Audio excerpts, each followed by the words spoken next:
Hi, boys and girls. Our letter of the week is Y. Y says yeah. Y for yo-yo. Another word that starts with Y is yarn. This book is called Extra Yarn. On a cold afternoon in a cold little town where everywhere you looked was either the white of snow or the black of soot from chimneys, Annabelle found a box filled with yarn of every color. So she went home and knit herself a sweater. And when Annabelle was done, she had some extra yarn. So she knit a sweater for Mars too. But there was still extra yarn. And when Annabelle and Mars went for a walk, Nate pointed and laughed and said, "You two look ridiculous." "You're just jealous," said Annabelle. "No, I'm not," said Nate. But it turned out he was. And even after she made a sweater for Nate and his dog, and for herself, and for Mars, she still had extra yarn. At school, Annabelle's classmates could not stop talking about her sweater. "Quiet!" shouted Mr. Norman. "Quiet, everyone. Annabelle, that sweater of yours is a terrible distraction. I cannot teach with everyone turning around to look at you." "Then I'll knit one for everyone," Annabelle said, "so they won't have to turn around." "Impossible," said Mr. Norman. "You can't." But it turned out she could, and she did, even for Mr. Norman. And when she was done, Annabelle still had extra yarn. So she knit sweaters for her mom and her dad and Mr. Pendleton and Mrs. Pendleton and Dr. Palmer and even for little Louis.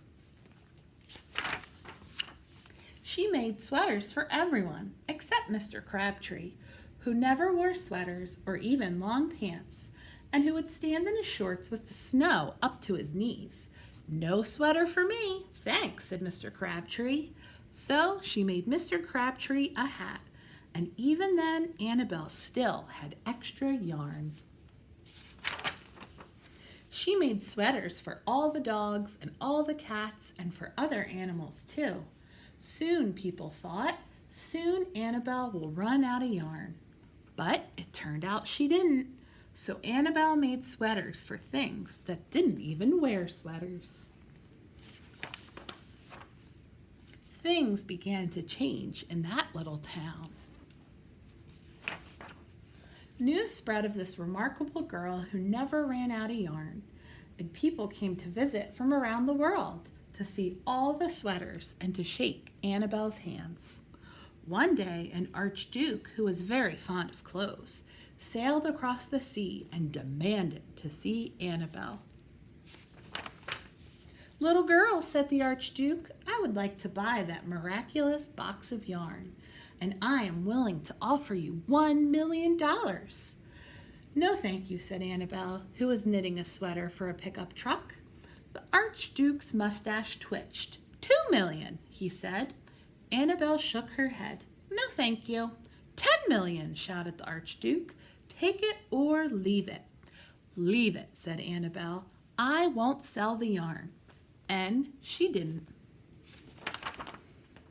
So that night the archduke hired 3 robbers to break into Annabelle's home.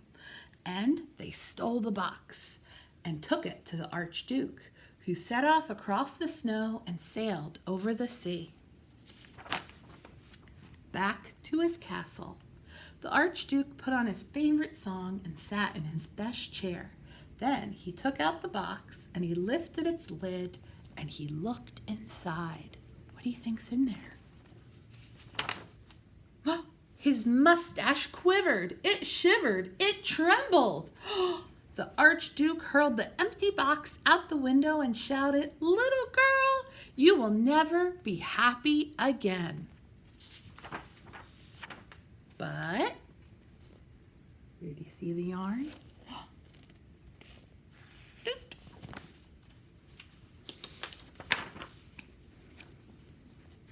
she get it back? It turned out she was. The end. Our next why book is Yes, We Can. Yes starts with why. Little Roo was chasing leaves one windy day. Roo's friends Country Mouse and Quacker Duck were waiting to play with him. Let's make a big pile of leaves, said Roo. A mountain of leaves, said Country Mouse. The biggest you've ever seen, Quack Duck. They began to collect up all the leaves they could find, but making a leaf mountain is hard work. So after a while, they stopped for a rest. While they were resting, Little Roo said to his friend Quacker Duck, I know something you can't do, and you can't jump over a big, big log. Yes, I can, said Quacker Duck. So Quacker Duck tried as hard as he could, but little ducks aren't made to jump over big, big logs. Country Mouse thought it was so funny when Quacker Duck fell over the fallen down tree. Don't you laugh at me, said Quacker Duck to Country Mouse. I know something you can't do. You can't float on a puddle. Yes, I can, said Country Mouse.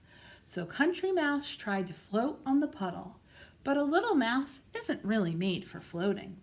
So Little Roo thought it was so funny when Country Mouse crawled out of the water, soaking wet and dripping. Don't you laugh at me, said Country Mouse. I know something you can't do. You can't catch your own tail. Yes, I can, said Roo. Roo tried as hard as he could to catch his own tail, but his tail would not be caught. It was too far away.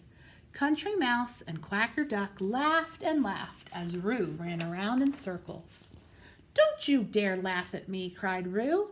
Well, you laughed at me, said Mouse. And you laughed at me, said Duck. And no one was happy. No one was happy because they had made fun of someone else, and someone else had made fun of them. Instead of making the biggest mountain of leaves that anyone had ever seen, they looked as if they all might go home in a bad mood. Little Roo's mother came over to see what the fuss was about. I'm not surprised the three of you look so grumpy, she said. Nobody likes to be laughed at.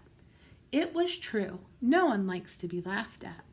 Why don't you show each other what you can do, said Roo's mom. Roo cried, I can jump over a big, big log. He hopped up and over the fallen down tree. That's really good jumping, the others said. I can float on a puddle, said Quacker Duck, taking to the water with ease. That is really excellent floating, the others agreed. But when Country Mouse caught his own tail, Little Roo and Quacker Duck thought that his tail catching was the best they had ever seen. There now, said Roo's mother. Can we all be friends again? Little Roo, Country Mouse, and Quacker Duck looked at one another. They were all thinking the same thing. Yes, we can. The end.